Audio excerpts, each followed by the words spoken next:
42% అంటే 70%. చట్టపరంగా 70% ఎట్లా సాధ్యమవుతుంది? 9th షెడ్యూల్ అమెండ్మెంట్ చేయకుండా సుప్రీంకోర్టు జడ్జిమెంట్కు విరుద్ధంగా మీరు చేయగలుగుతారా? ఇంత ఈజీగా చేసేటట్లుంటే మరి గతంలో కూడా మహారాష్ట్రలో తర్వాత బీహార్లో 65% చేసింది, కోర్టు కొట్టేసిండు. మహారాష్ట్రలో కొట్టేసిండు. మహారాష్ట్రలో ఎలక్షన్ నోటిఫికేషన్ ఇచ్చినాక కొట్టేసిండు. ఇంకా కొన్ని స్టేట్లో గెలిచిన తర్వాత కూడా నిన్న చెప్పిన ఒక జడ్జి గారు గెలిచిన తర్వాత కూడా చెల్లదు అని చెప్పి కొట్టేసిన సందర్భాలు కూడా ఉన్నాయి కోర్టులు. అంటే ఎవరిని చూతే రాయించదు ఇంకే ఈ ఎలక్షను, ఈ కథ, ఇవన్నీ కూడా ఎవరి చెవులో పూలు పెట్టాను ఇంకే. ఏమంతా అన్పడగాలు ఉన్నారా? చదువురాని వాళ్ళు ఉన్నారు అనుకున్నావా? ఈ ప్రభుత్వం ఏమనుకుంటుంది?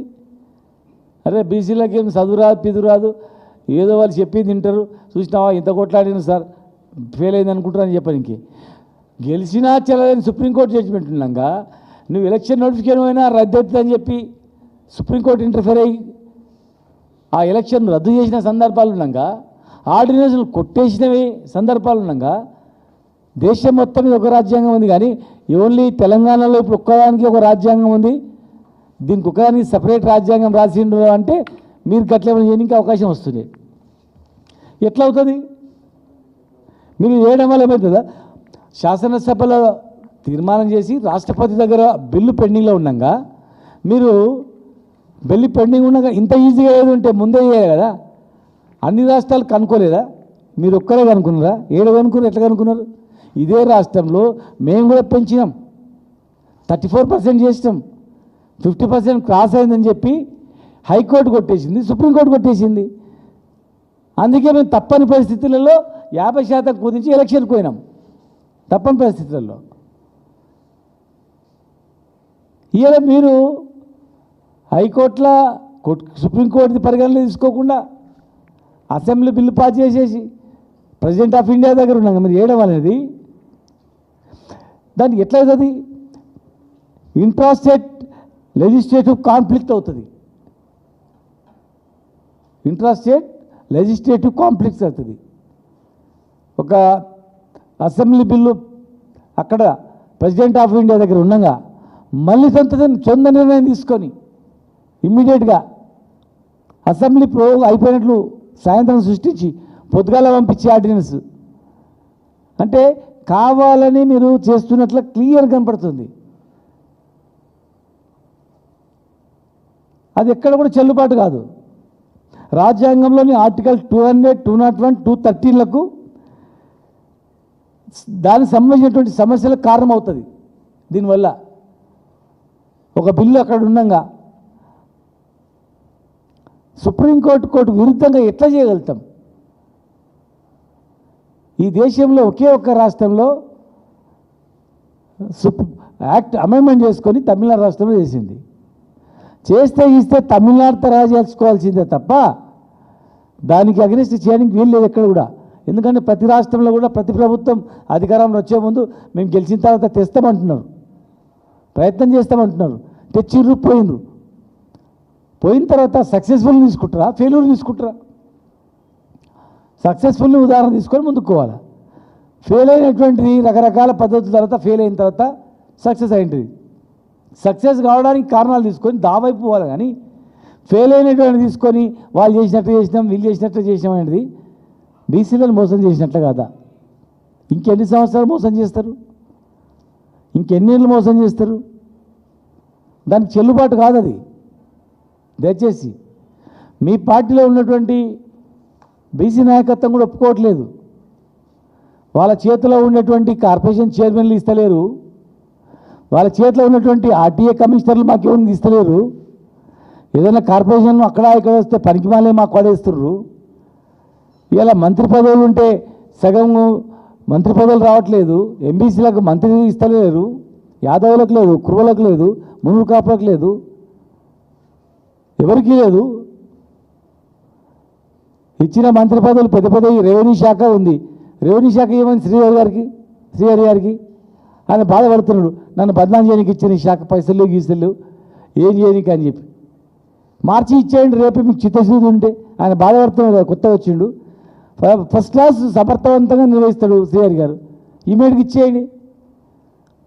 రెవెన్యూ శాఖ మీ దగ్గర పెట్టుకున్నాడు. హైదరాబాద్లో ఏమవుతుందో అన్నది తెలియదు అనుకుంటా. రేపు మళ్ళీ లెక్కకుండదా? అదే ఈయనకి ఇచ్చేయండి. మంచి మంచి శాఖలు వీళ్ళకి ఇచ్చేయండి. పొన్నం ప్రభాకర్ గారికి ఇచ్చేయండి రెవెన్యూ శాఖ. హోంశాఖ మా శ్రీహరి గారికి ఇచ్చేయండి. ఇంకా 3 పదవులు ఇచ్చేయండి. 3 ఖాళీలు బీసీలకు ఇచ్చి, కొత్తగా చైర్మన్లలో 42% చైర్మన్లు వీళ్ళకి ఇచ్చి, అన్ని పోస్టులలో అధికారి ఐఏఎస్లకు ఐపీఎస్లకు కూడా చిన్న చిన్న డిఎస్పీగా కుషాగూడలో ఉంటే ఎవరు ఎక్కడో ఇక్కడ ఎల్బీఆర్లు ఉంటే చిన్న డిఎస్పీలో కూడా తీసుకుపోయి ఎక్కడో వాడేస్తున్నారు. చిన్న పోస్టులు దొరుకుతలేవు ఐఏఎస్లకు కానీ ఐపీఎస్లకు కానీ అధికారులకు కానీ. ఇది ఎక్కడ రాజకీయం? ఇది ఎవరైనా గట్టిగా అధికారులు మాట్లాడితే వాడి మీద కేసు పెట్టాలి, వాడిని కన్వర్ట్ చూడాలి, సంగతి చూడాలి, పాత గెలకండి అని చెప్పి వాళ్ళ మీద ఇబ్బంది పెట్టాలా, ఇవి కేసులు పెట్టాలా? ఇదేమైనా రాజకీయం చెప్పండి? ఎలాంటి జీవోలు లేకుండా ఆర్డినెన్స్ లేకుండా ఇచ్చే పోస్టులు ఏమో ఇస్తలేరు. కుల వృత్తులకు ఇచ్చేటువంటి హామీలో ఇచ్చట్లేదు. మళ్ళీ ఒక ఆర్డినెన్స్ డ్రామా చేసి ఎవరి చేతిలో పువ్వు పెట్టడానికనే మేము అడుగుతా ఉన్నాం.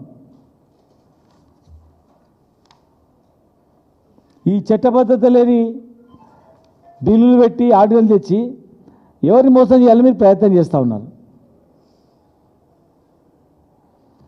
ఇక మీరు ఇన్ని రోజులు మోసం చేసిరు, కుదరదు.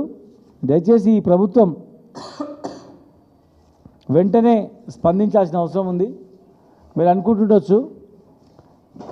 అనుకుంటుండొచ్చు ఇక ఇట్లా ఆర్డినెన్స్లు తీసుకొచ్చి ప్రజలు నమ్ముతారని. ఎవరు నమ్మడి. అలా మీరు ఏ ఒక్క హామీ నెరవేరలేదు.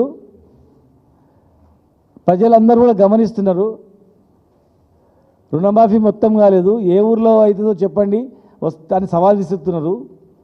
రైతులు సవాల్ విసురుతున్నారు. చివరకు ఈ బీసీలో కన్నా కరెక్ట్ చేస్తే ఇన్ని ఓట్లు పడతాయని అనుకున్నారు మీ పార్టీలో ఉన్నటువంటి బీసీ నాయకులు కూడా. కానీ వాళ్ళకు కూడా అర్థమైపోయింది ఉన్న పదవి ఇస్తారు లేదు కానీ చట్టానికి వ్యతిరేకంగా వీళ్ళు బిల్లు తెచ్చి అడావుడి చేస్తున్నారని చెప్పి. ఇలా ఎవరో కొంతమంది మీకు సమర్థించవచ్చు, కానీ వాళ్ళు కూడా గుడ్డ మీద చేసుకొని ఒకసారి ఆలోచన చేయండి. సాధ్యపడుతుందా ఇదని? సాధ్యం కానీ ఆర్డినెన్స్ తీసుకొని ఏడబెట్టుకోవాలి, ఏడెక్కుకోవాలి. అవన్నీ ఎవరికి పనికి వస్తాయి? అవన్నీ కోర్టులో కొట్టేసేటివి. ఆనాడు స్వప్నారెడ్డి గారు పోయి కోర్టులో పోతే వాళ్ళని ఆపిడా? అక్కడ మహారాష్ట్రలో కూడా కోర్టు కేసు అయింది. ఇంద్రసాని అక్కడ ఎవరో తెలియదు, ఆమె ఎవరో తెలియదు, ఆయన ఎవరో తెలియదు, ఎవరు రేపిస్తున్నారో తెలియదు. సరే, ఇప్పుడు మీరు మాట్లాడితే రాజకీయం అవుతుంది. ఆ కోర్టుకు పోయిన ఆమె గురించి మాట్లాడితే రాజకీయం అవుతుంది. మీకు తెలుసు ఆమె ఎవరు, ఏ పార్టీకి సంబంధించిన వ్యక్తి అని. మరి ఇలా కోర్టులది మీదే బాధ్యత అని ముందే అబార్డాలేసి, కోర్టుకు పోతే మీరే అని అబార్డాలేసి ముందే మాట్లాడుతుందంటే అంతర్యం ఏంది? అది పోడు అని ఎట్లా చెప్పగలుగుతారు? ఎవరు అని అడ్వకేట్ చేస్తారు అనుకుంటే ఎవరు అని తీసుకొని దానికి ఎవరు బాధ్యులు అవుతారు?